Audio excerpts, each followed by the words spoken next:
Okay, so we are live and good to go. Dan Schaefer, thank you for joining me today. Awesome, man. Happy to be here. This is going to be exciting. Cool, man. I don't have like a formal intro. We're going at this like it's a true podcast, just two guys. We're gonna talk some stuff over. Funny story for those listening. This is like the NSCA conference 4 years ago. Team Builder is like real new.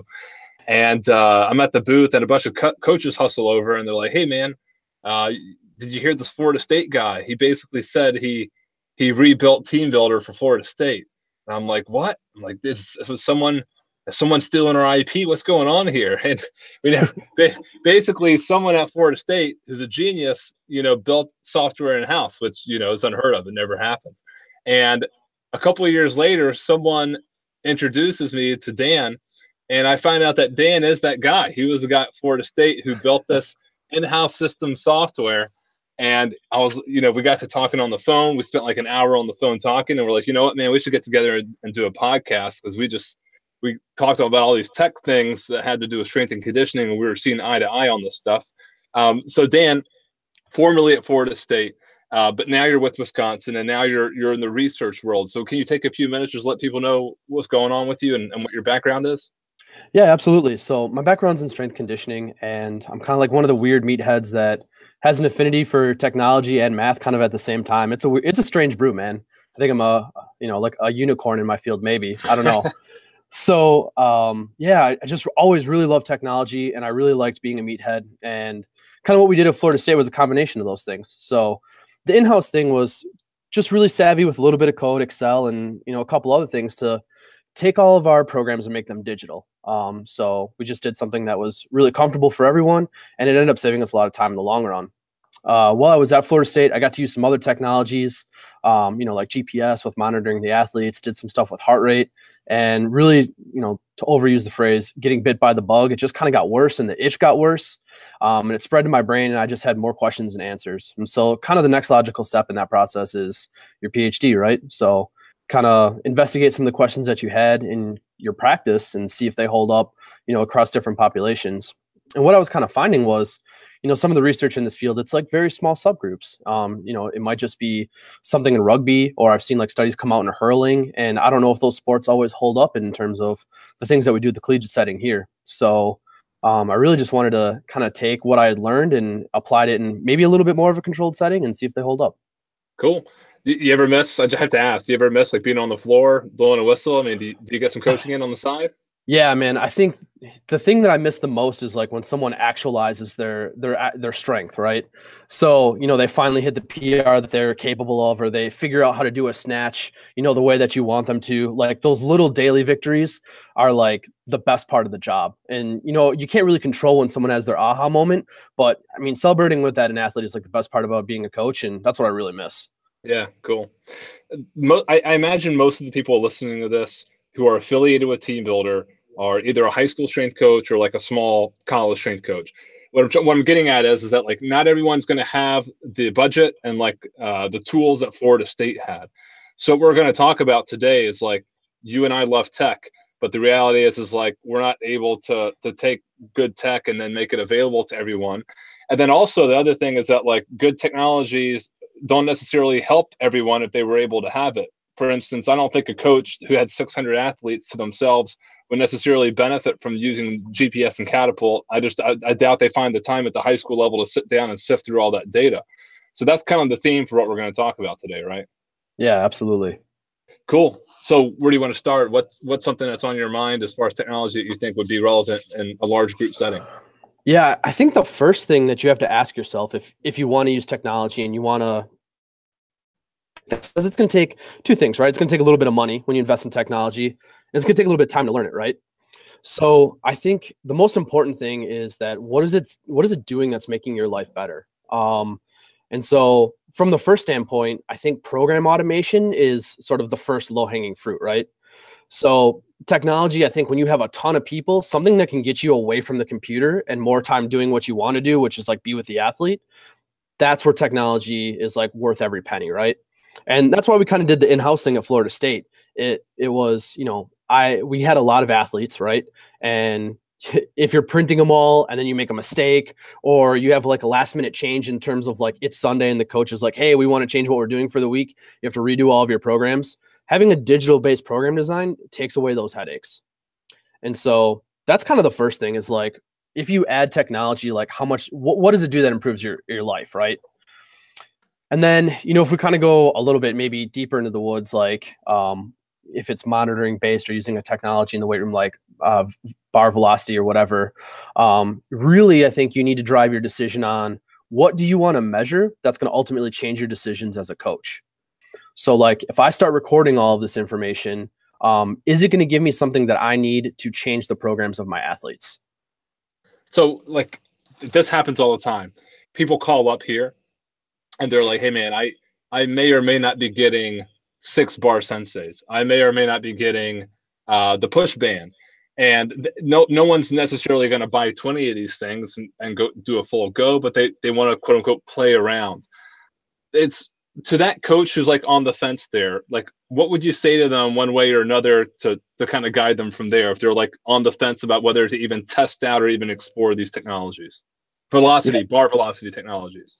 Yeah, I guess if we're talking specifically to bar velocity, I think you kind of So the first question is, how often do you want to use it? And the second question is, how many people are going to use it with?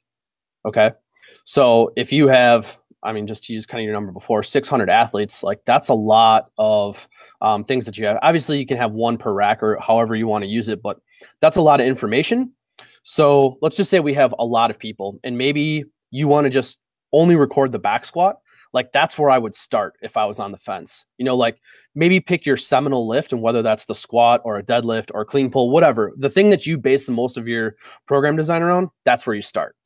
And maybe you don't want to have it in every lift. Maybe you think it's like kind of invasive or like ruins the flow. Then maybe put it on some things that like are really helpful, but you only have to do every so often. So maybe that could be like a repeated bar jump, or figuring out some way to incorporate it in a jump test, or maybe only using it on a specific load. So one thing that I kind of found cool with bar velocity is that if you have a bunch of athletes that can squat like 50% of their weight or their body weight. So for example, if you're a 100-pound person, you can squat 100 pounds, always sort of keeping track of how fast they can move 100 pounds. So like their own body weight. That's kind of a cool metric to have. And that also tells you some indication of like, can they move an external load faster? Mm-hmm. So, if it's one of those things where like, I really want to do this, but I can only get a couple units, then figure out sort of the smallest bite that you can take out of that you can measure over time and be consistent. Is there like ever a real life scenario where you see a strength coach taking bar velocity data to a sports coach, for instance, and showing them anything cool? Like what would a sports coach know about their athletes that they didn't know based on like bar velocity data? That's a really good question. I don't know. I think the reason why bar velocity is gaining so much traction, why people like it, is because it passes the most important test, which is the eyeball test, right? So slow people are slow and fast people are fast, and you can kind of see that under submax loads, which is really important. So in terms of new information, I don't know if there's something that you can generate that you didn't know, right? So, but what it does do is it helps you design your programs a little bit better. In terms of knowing how long to stay within a block or kind of leave to the next block. I think VBT helps you more in the minutia of the details versus this, if we want to use like prototyping, I guess, to kind of get at what you're saying. Yeah, I hear you. So next, bar velocity is cool. What are some other things that are like pretty novel or new that we can kind of like dissect here for someone who's maybe thinking about using it on like a big athlete setting, like a large group? So we're talking VBT or just kind of monitoring in general now? Let's talk about monitoring, actually, because I'd say that's one thing too, especially in the high school ranks. Coaches are doing it. Some coaches aren't. But I would say a lot of coaches are like open to hearing, about monitoring at the high school level and how they could best go about it. Yeah, absolutely. So I think the one that's I think would be generating the most buzz right now seems to be sleep, right? So that's the kind of the thing I see, like New York Times posting articles about sleep. I keep seeing it in my Twitter feed. It's kind of everywhere, right? And so I think, if you have a lot of athletes, or you have high school athletes or college athletes, I'm pretty sure we understand that they don't sleep a lot, right?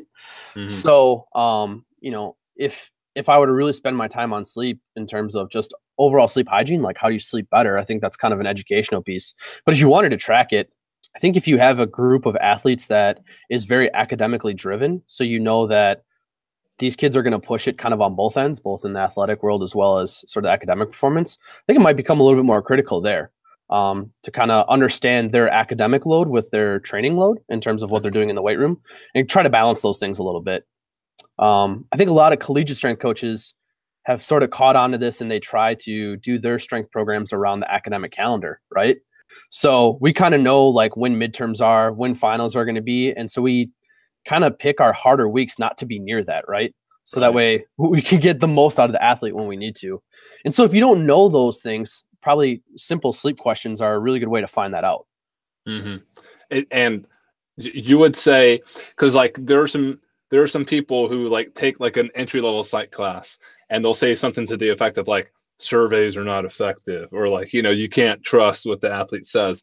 Have you found that to be true, or do you think generally speaking a questionnaire is totally fine? I would say generally speaking, like people are more honest on a survey than I think they are face to face.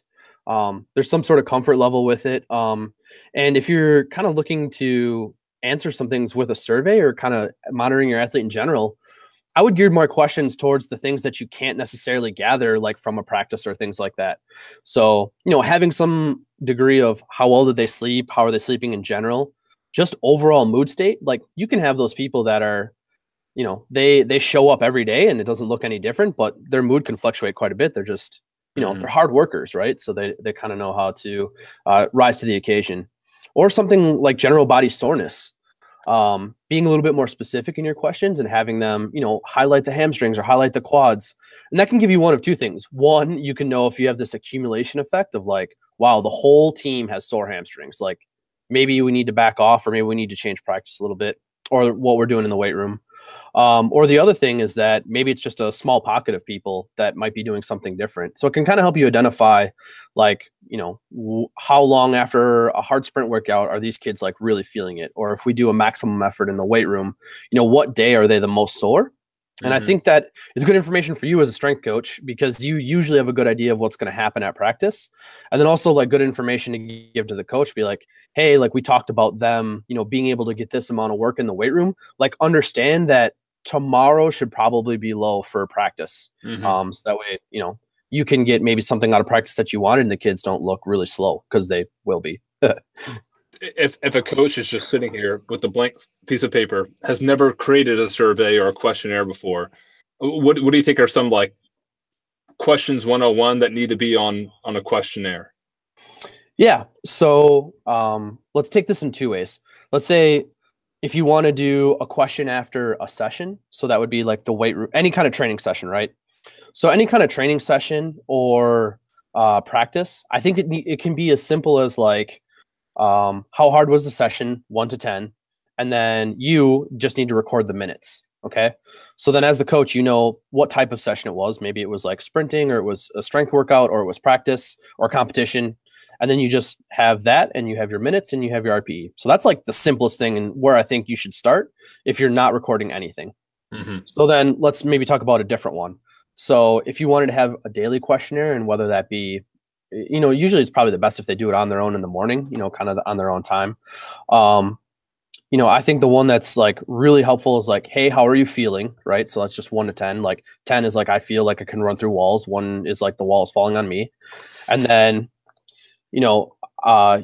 if you wanted to ask them how sore they are, or even where they're sore, I think is even more helpful.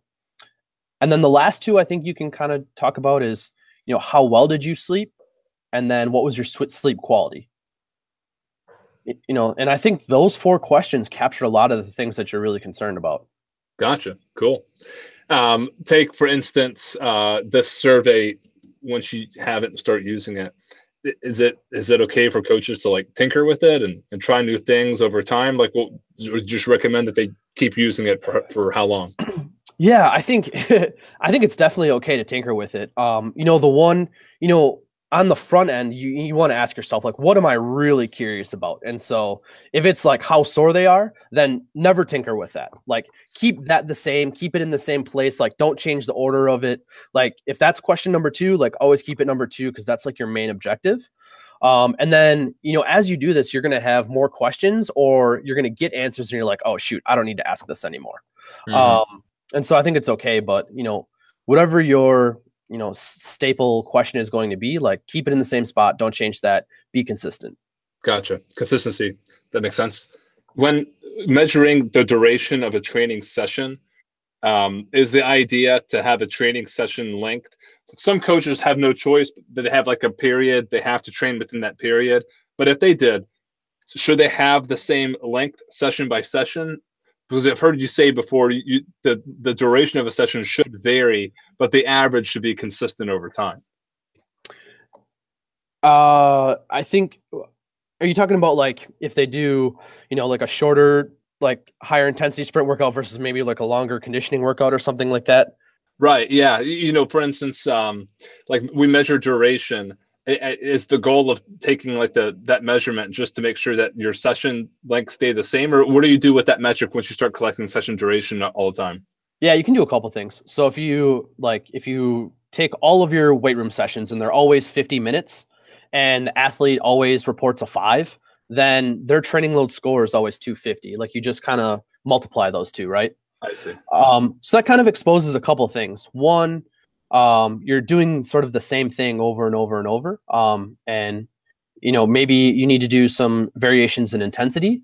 Or what we kind of talked about before is another good way to sort of add some variation is by changing the session duration. So like, taking it down to 20 minutes and then kind of giving them a break and doing some more like restorative stuff or anything like that if you just need to drop training volume. But when you add the number of minutes and how hard the athlete thinks it was, then that gives you a little bit more tangible idea of what you're doing day to day. The other thing that you can do is measure it to yourself. You're like, all right, like I programmed today to be a 9 in the weight room. And if everyone's reporting a 6, then you kind of want to be like, maybe I could have been a little bit more aggressive, or I could have programmed more. And then the inverse of that is true. Like, today's supposed to be a light, fast day. We should feel better when we leave. And if all the kids are reporting a 9, then either A, like you were off the mark on your program design, or B, they were fried before they walked in the door. Gotcha. So you think coaches should be conscious of what their workout is rated in terms of intensity? They should have some sort of expectation to measure it against afterwards. Yeah, absolutely. And, I think you can kind of start it with simple conversations. And I think most strength coaches do a great job of this, having this right at the rack. Like, hey, how are you feeling today? You feeling loose? And then, they kind of go through and like, hey, how was, deadlift? And they're like, oh man, that was really hard. And in your mind, you're like, oh, I meant it to be hard. Awesome. Keep moving forward. Or you're like, oh, I meant that to be light. Maybe I should go back and look at my program a little bit more. But, if you have the ability for the athlete to record it in session, then you can have some more, objective information other than just kind of going by coach's intuition. Gotcha. Is it worth for a coach to say, track the duration of each session and say, keep like a moving average, like a 7-day average or a 21-day average? Would that be helpful for them? Yeah. I mean, in terms of the sport aspect, that seems to be, like really helpful in identifying when practices maybe were too hard, too fast. So having a small rolling average over a longer rolling average. So a common is like 7 and 28. So you're looking at what you've done over the past 7 days and comparing it to the last 28. So if you divide 7 by 28, whatever that training load number is, if that comes out to about 1, then you're kind of like right where you need to be. So they haven't had a crazy increase in work volume versus what their body is capable of. And, I don't know, I haven't looked at it enough in terms of if that holds up really, really well in the weight room. Because I think there's a lot of moving targets in terms of different exercise selection, different time under tension. Like, I think in the weight room, it's kind of just a good idea to have variability in terms of like, some days need to be heavy, some days need to be light, and just kind of start there. I don't know if we have a very concrete way of objectively capturing every variable that we can have in the weight room. So keeping that as simple as, are we getting the right sessions in for that is good. And then I think the acute versus chronic that you mentioned before, the 7/28, better for, I think, kind of some field-based stuff, whether that be practice or conditioning or kind of stuff like that. Oh, right. Yeah. Yeah. Can you think back to any instance in your coaching career where you saw like an overinvestment in technology, or just a plain mistake, and where someone was overzealous and it just didn't work out at all? Maybe I can give a couple examples where I I definitely collected as much as I could and then whittled it back. And Gotcha. so the first one would be doing a lot with GPS and heart rate, and then also taking some subjective stuff. After a couple practices that had been similar in, like, they were supposed to be high days or they're supposed to be low days, there was a pretty clear indication that what the athletes were reporting in terms of RPE and where they were sore matched up really well with metrics that we were doing with the GPS. So by nature, since they were going to have the GPS on their back anyway, and it didn't really bother them, like, we just stopped doing the questionnaire. So, that was kind of a really helpful thing, because it was one less thing that the athletes had to do. Like, they didn't have to do that. And then also, we weren't on the field in the morning like, hey, did you do your questionnaire? Can we do it real quick? Stuff like that. You only add so much to the bucket. Yeah, it makes sense. Yeah. And that's one of those instances where, like, technology was really awesome, because it took, it like basically opened up more time, both for the athlete and for me. It was like less we had to track and record. Another one, I guess, would be with bar velocity, in the fact that, when I started it with tendos in 2011, and honestly, like, I didn't know, like, what to collect. Right. So obviously I'm kind of tinkering mostly with myself and some of the other strength coaches, and we're seeing like what's worth tracking. And, then we started doing it with track and field, and I was taking a lot of metrics on many things. And then I started to understand that, like, it's not as fine comb as, like, you would want it to be. And really, you can just kind of chunk your bands. And so I thought, like, it was really important to be precise, but really it's kind of more about being in the ballpark. So if you prescribe an intensity that's at, like, I don't know, let's just say 80%, as long as you're moving the bar somewhere between like 0.3 and 0.55 meters per second, and this is going to change basically which device you have, but just kind of understand that, like, I used to be like, all right, man, we want this at 0.5 today. And it's really just not that sensitive. Right. So I think I was over adjusting in the beginning, and then kind of realized that we just need this general ballpark of, like, good versus bad. Like, are you getting stronger today, or are you getting faster today? And then are you moving the bar that makes sense for those intensities? So it just got simpler. So that bar velocity, those trackers, although they produce a lot of data, what you're saying is that ultimately it's a guide. It's like a weight room guide for weight selection, for basically hitting the intensities and the speeds that you want. Yeah, absolutely. If you want to think of, like, a litmus test that you'd use on your pool to make sure that you have, like, the right pH, like, it's kind of the exact same thing with how you're prescribing your intensities. Like, you want to make sure that you're near moving the bar at a speed for the intensity that you programmed. And to say it maybe a little bit simpler, like, if you want them to be getting stronger, and you've, prescribed something that's 80% or higher, and they're moving the bar extremely fast, then you need to add weight. Gotcha. Cool. Heart rate monitors, we haven't talked about that yet. Yeah. What's your experience working with those, and do you have any opinions on how those should be used in a varsity setting? Man, that's really good. I think, if you're interested in doing any sort of monitoring with technology, like in the field, I think heart rate's the easiest, because it's the most accessible. Heart rate strap, or maybe just some sort of watch, whatever people are doing, that's like kind of the cheapest and lowest barrier to entry. In terms of, like, how I would kind of scale it, I found the GPS information to be a little bit more useful. Like, I found it useful to know how much total distance they covered.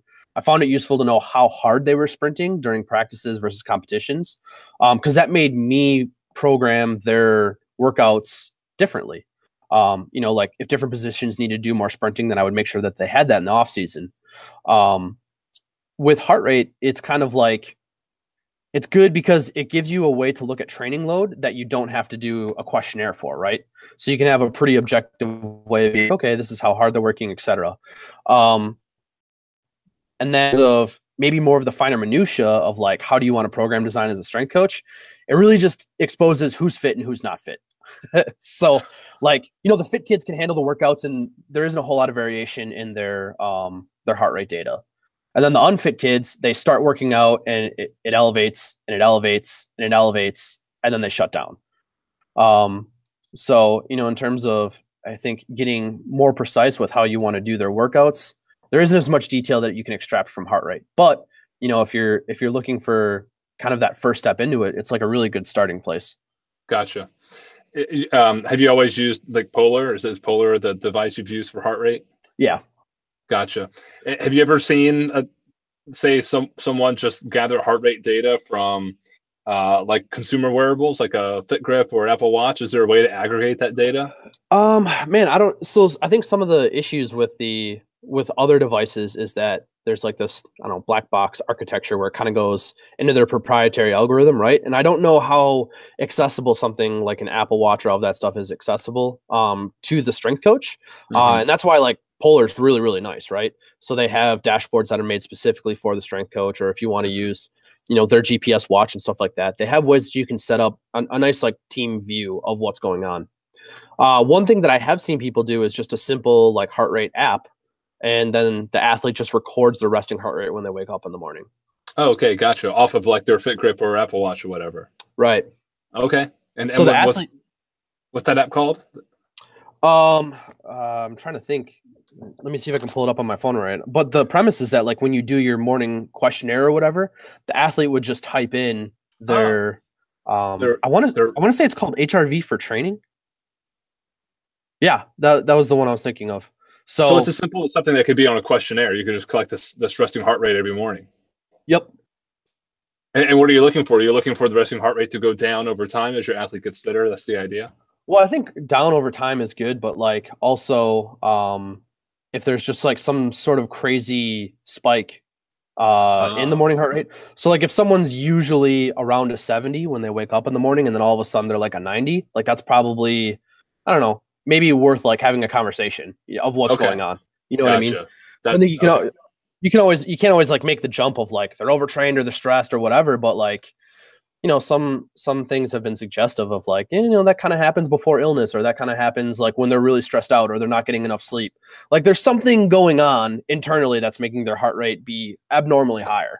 Gotcha. Okay. And is that the figure you would use? 70 is it's someone's average. You're basically trying to take someone's average, right?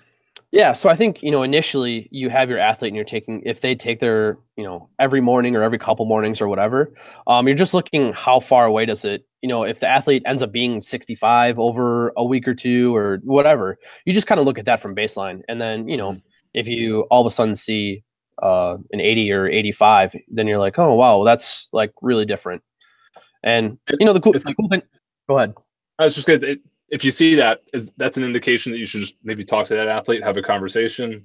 Yeah, absolutely. I think, a lot of times we like see something that deviates from normal and we're immediately, just maybe over cautionary or overreactive, but something as simple of a conversation just can just be like, oh, I had an exam and I, stayed up 2 nights later than I normally would. You know what I mean? And it's like, oh, okay. Like that makes total sense.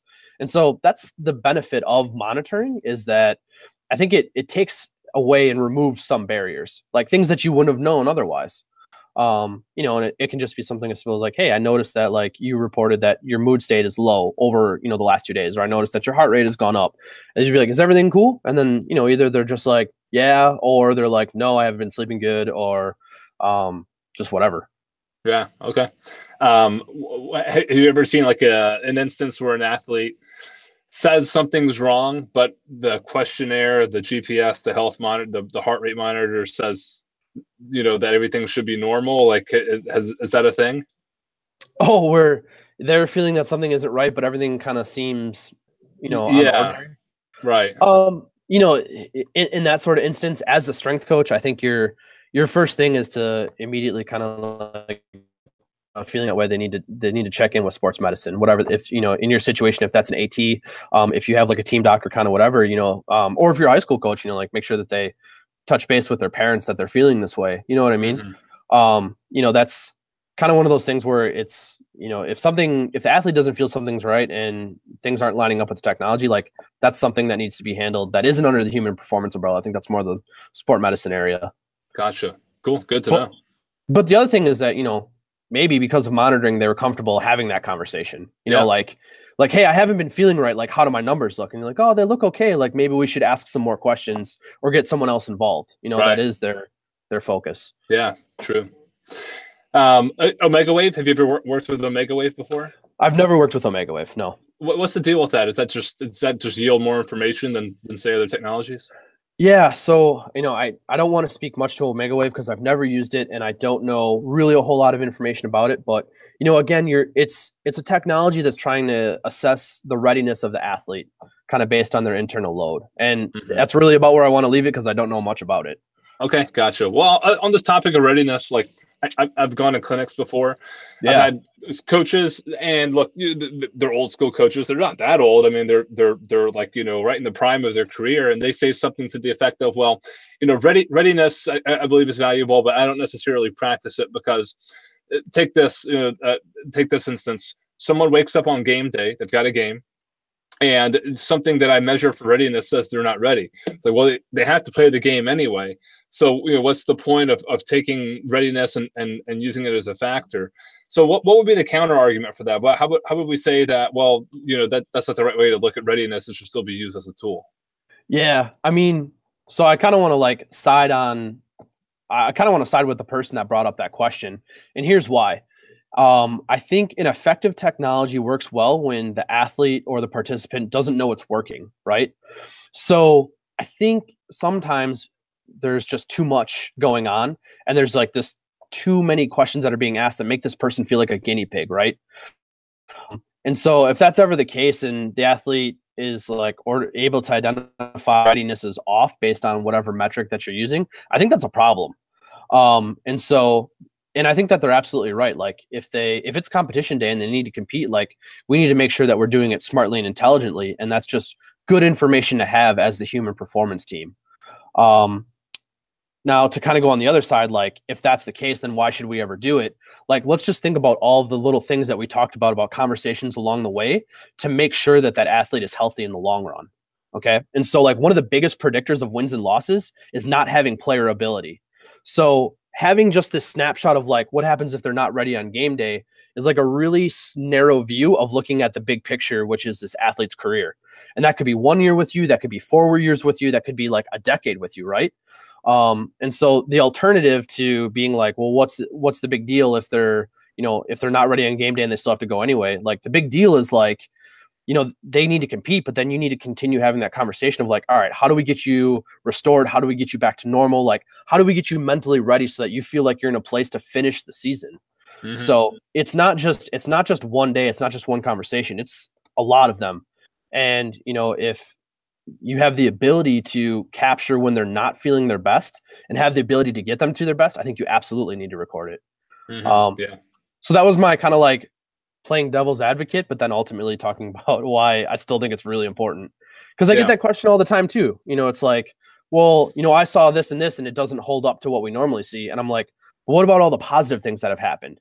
And when you ask that question, that argument breaks down pretty quick. Mm-hmm. I'd even say there's additional value in, this sounds so lame, but creating a paper trail. And I only say it because just recently there's been a college, a Division I AA college, where the AD has basically mandated that there be a paper trail for any sort of training that happens through the strength and conditioning program. They want a log of all this stuff. And I feel in this day and age, more and more programs will expect that from their strength coaches so that they could basically track what's been prescribed, what's been done, but also things like what questions have been asked and what were the answers. I think any coach would probably be wise to at least document anything that's happening in the program and find ways to create a record of it. Do you kind of see it the same way?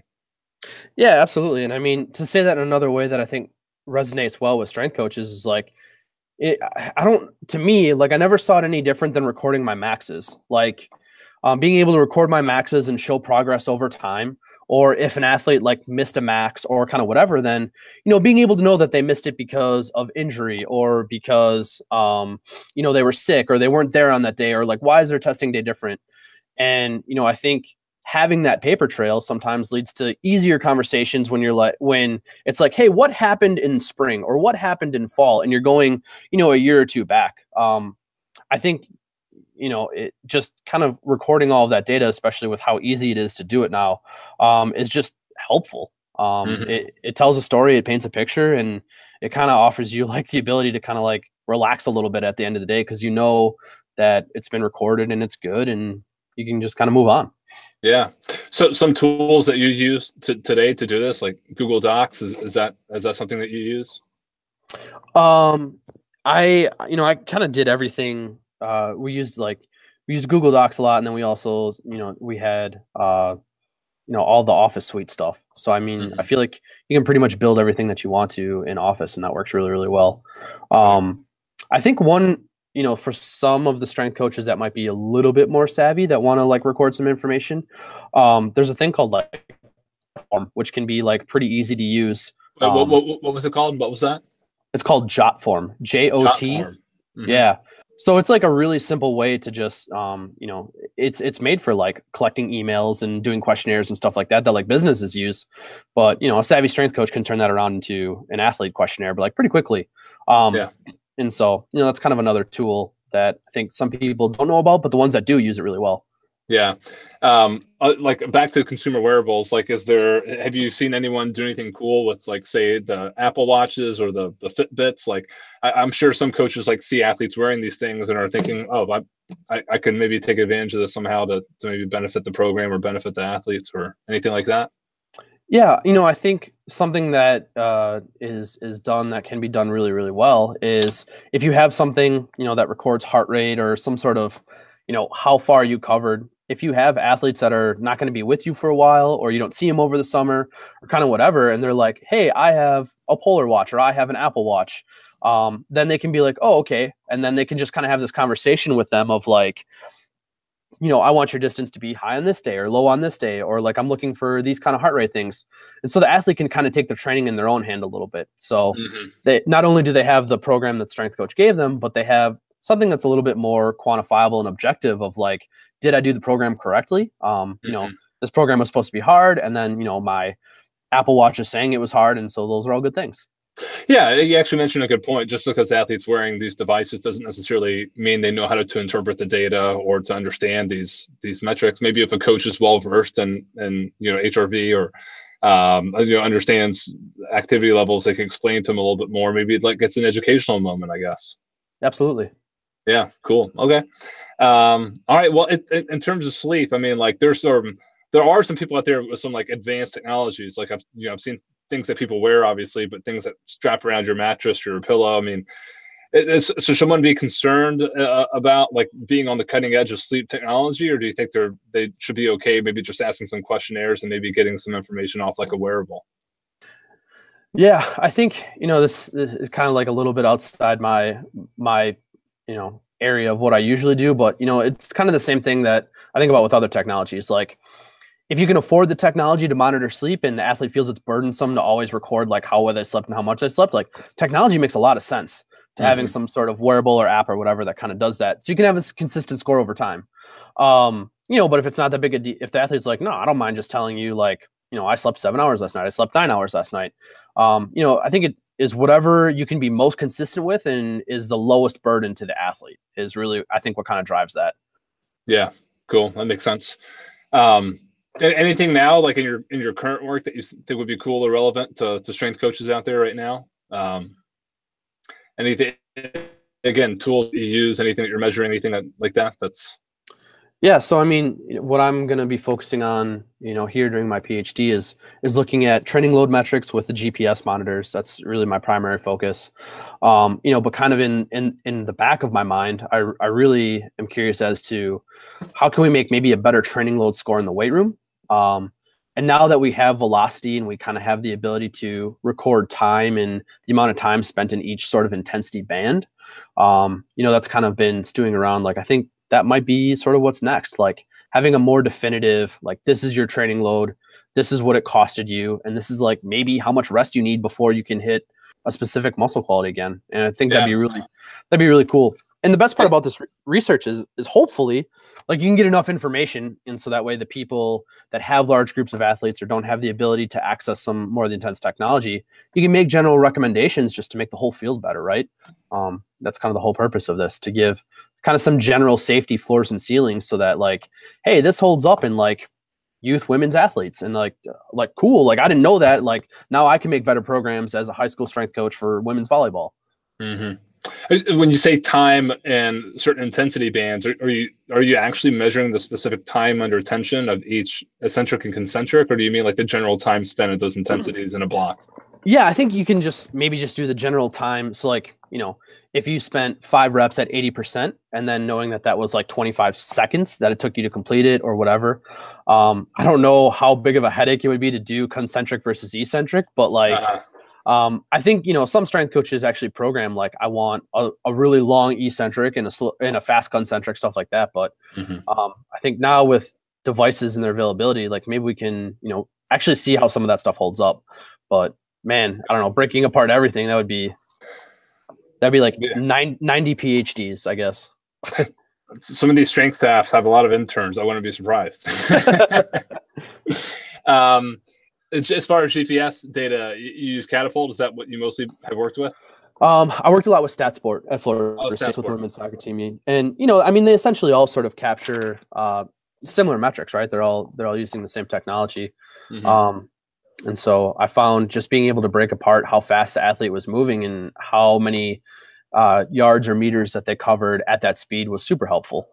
Did you find yourself like being able to self-teach yourself? Was it hard to get started, or did you rely on the vendor to kind of help you come around with all this stuff?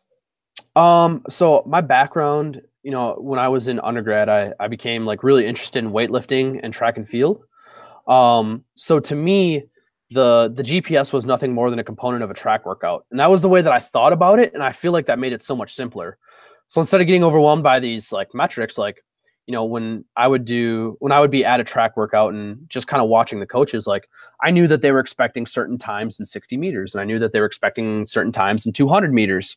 And then when I kind of started to look at the data and I saw, like how much, time that they were spending at a certain velocity, I'm like, oh, that's like an average sprinters like 200-meter time, or like, oh, that's like a really good 400 meters, like 400 time. And so I just thought about it in terms of track and field, and kind of knowing how track coaches organize their workouts in order to get the response that they want to, whether that be more fit or more fat, whatever, faster. Then I kind of like just thought about it in terms of that. Gotcha. And that seemed to really help. It reminds me of this article I read, but it was by a track coach who was also getting into football coaching. Basically, he talked about the practice week, how the intensities of the practices mimicking a track, preparation leading up to a track meet, how we should be optimizing for speed on game day. And the practices should basically be like, coordinated with how we optimize for speed in track practice. Do you think there's any kind of like truth to that? Do you think football practices in the future could probably be influenced by how people prepare for a track meet? Man, I don't know. Like, I don't think we ever want to turn field sport athletes into track athletes. I think if you kind of know what I mean. Yeah. But what I will say is that weightlifting and track and field seem to have the best grasp on like long-term program design. So like how these things stack up over time. And I think there's a lot of really good things to be learned from both of those sports. I think when you're like, let's just say you're a football coach or a soccer coach and you're like, I want to be faster on this day, or I want this day to be harder. Like, I think we can learn from track and field or weightlifting in terms of how to organize the week. But at the end of the day, like, you need to be good at football. So you can only change so much within that. Gotcha. Makes sense. Well, cool, man. Well, we're hitting the 45-hour mark here. This has been awesome. Again, like all I wanted to do was just sit down and just talk through some of the stuff, and I learned a lot too. I learned that it's totally cool to measure heart rate with a questionnaire. You don't have to have it automated into some sort of platform. That a questionnaire will just fine if people will look at their heart rate monitor in the morning. I think that's sweet. So I'm going to post all your stuff on social media. I know you said that you got to get back on that a little bit more, but if people want to get in touch with you, maybe talk this stuff over, how can they be in touch? Yeah, definitely. So my website is irondan.net. I probably should get a little bit more active on that. I have an RPE thing up there that I've been tinkering with. So if someone wants to like look at how things kind of change versus how many reps that they're doing, that's kind of fun to play around with.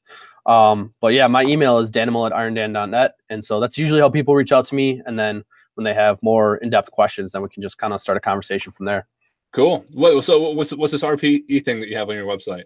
Yeah, so essentially, I don't know, it's been really kind of weird lately. It hasn't been working as good. I think it's just set at 200 pounds, but essentially you put in your 1RM, right? And then it'll tell you like how hard each sort of thing should be per repetition. So it'll basically be like, if your 1RM is 200 pounds, then it'll be like, if you were to do 1 rep at 200 pounds, that would be like a 10, right? And then it kind of goes down of like, what would a very heavy day look like? What would a moderate day look like? What would a light day look like? And then so you can also kind of see the ranges within there as well. I think sort of the next step for me is to add bar velocity to all of that. But yeah, it's kind of like a simple yet very like long way of looking at all the different intensity ranges that you could train at. Gotcha. So people should be able to aggregate their RPE questionnaires and look at their scores and match it to the day and see how hard it was. It's not really more for that. It's kind of more of like along the lines of like, if I would say it's probably more helpful if you're like a training on your own, right? So you just kind of type in whatever your max is and you'd be like, all right, today I want to do 5s and I want it to be a moderate day. Then you can just kind of look at where that would fall on sort of your own strength curve. Gotcha. Cool. I love it, man. Well, good. I'm going to post your stuff online here. Thanks again for hopping on. We're going to be in touch and keep, doing this stuff. And I'm sure people will be reaching out with questions. So thanks again for the time, man. And yeah, best of luck. I'm going to be in touch. All right. Take care, man. All right. See you, buddy.